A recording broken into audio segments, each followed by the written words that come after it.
The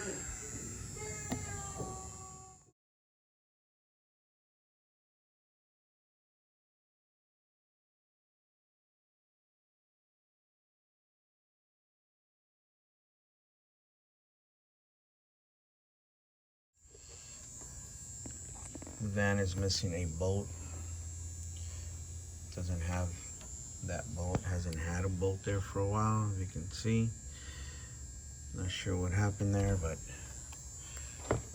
it is leaking a little bit. You can see that residue, but it could be from just filling it up. But it's a clean cap. That's shows maintenance. So, but yeah, there's a bolt missing right there. I know I have one. It's very common, 10 millimeter. That's what the throttle body looks like. It is dirty. Let's get it cleaned up.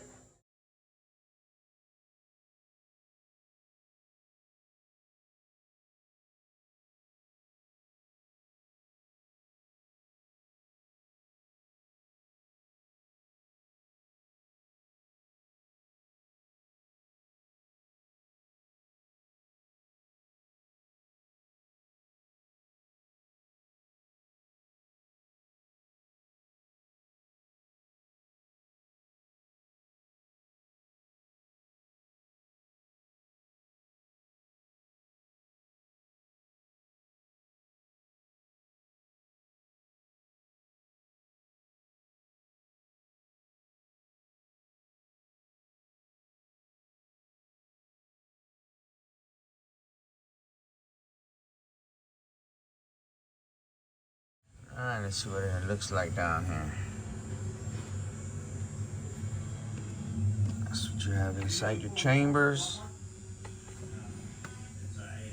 You know, normal wear and tear of a 20-year-old 3.0. Does have some buildup, as you can see. Gotta clean it up so they set nice. And clean up the gasket. We're gonna do a little cleaning around this. You can see it's dirty as hell. So when we reseat the intake gasket, it seats away exactly the same way it was. So we're gonna give it a clean. So now she's good. Just set the gasket back in there. Got that one and that one. Now we're gonna use some throttle intake cleaner, clean that throttle. And we gotta clean this as well. Do that. It actually has buildup on it. So we gotta do that as well. We're gonna clean it up. Alright, so we're gonna check this oil here. Oh yeah. That needs an oil change as well.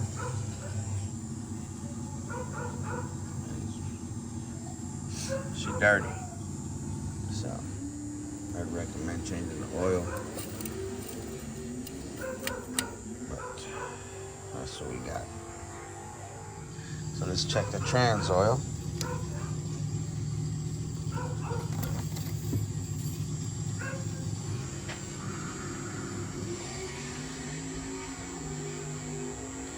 Should be reddish pinkish. It is almost identical to the motor oil, so not sure if it's ever been flushed, but I'd recommend that. You can feel it when you drive it. It's got a little jerk to it. City driving, of course, if it's never been changed. Pull out.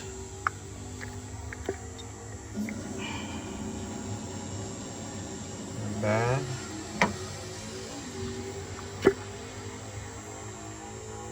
It's got oil in it.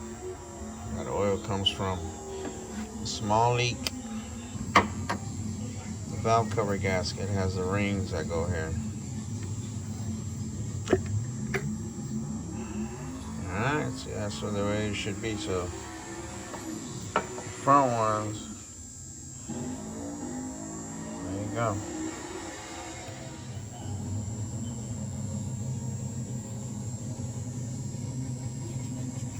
Alright, so here we go. Let's pull this one out.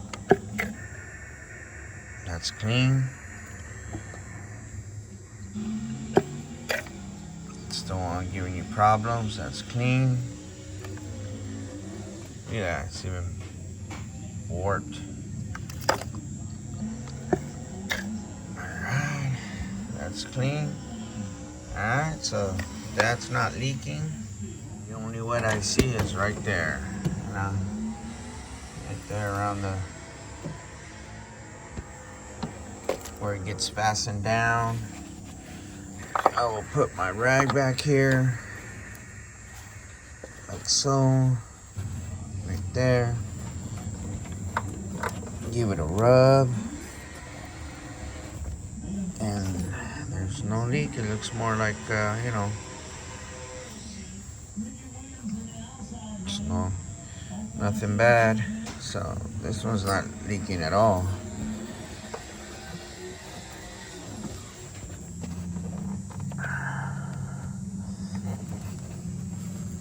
Nope. Looks fine. The front valve cover, you can see there's oil in this spark plug here. So what that does, it fouls the spark plug eventually and the coil. There's oil in there. That's the shiny stuff, which is this coil right here that I pulled out. That one. The whole of the spark plug should be like that, nice and chrome and clean. You can see that right there. That one has oil, and that one's just starting to leak. That's one. This is the backside of the backside. So that is number 1. That is number 3. And that is number 5. So as you can see, number 5 is clean. 3, which is giving you the misfire, has oil in it. And number 1 has oil in it as well. Alright, so the problem now is whoever put these spark plugs did not use NICs. I've been at it for about, I don't know, half an hour, man. This should not take that long. Only one that's been come out is this center one and this back one. No NICs at all. I'm putting a lot of pressure on them to release them. Anywho, the old trusty helper that I always, and I have cans and cans of this stuff. This right here is my best friend right now. Gotta spray them in there, go around, give it a little tug, go around. It's not gonna hurt the engine or anything. It's gonna be fine. There they are. 1, 2, 3, 4, 5, 6. Same here. 1, 2, 3, 4, 5, 6. They're written on there with a black marker, so there you go. Alright, going back together. There you go. Plugs are out. Going back. Going back.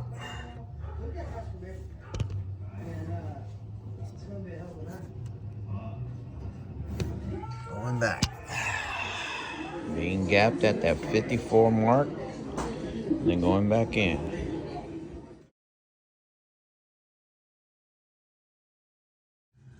New coils and plugs are on.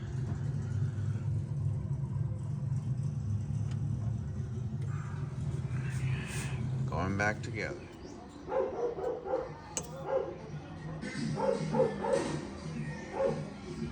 Now it's going back on the same way you take it off. You must first put the back hoses on from the brake booster and this small little vacuum hose back here. Put those on first, and you just hover it over, mount it into place, put your number 8s back in, and I believe they're 8 or 9 pounds. And we're gonna torque them down to spec and start reconnecting. Don't forget your number 8 back here on the bracket, and then number 8 right here on that bracket, and then you have another one right there, right in the center of the frame, and then of course your EGR, and then you come to the front, start reconnecting everything else. So let's get it done. Let's see.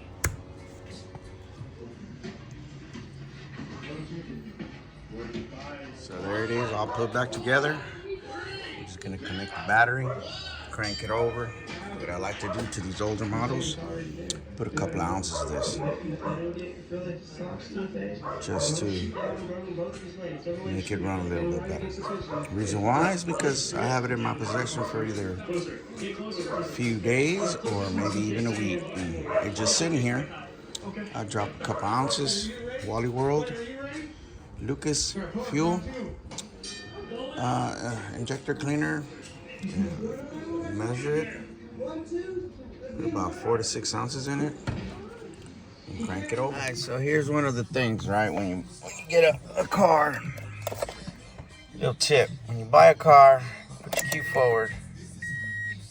There's no check engine light.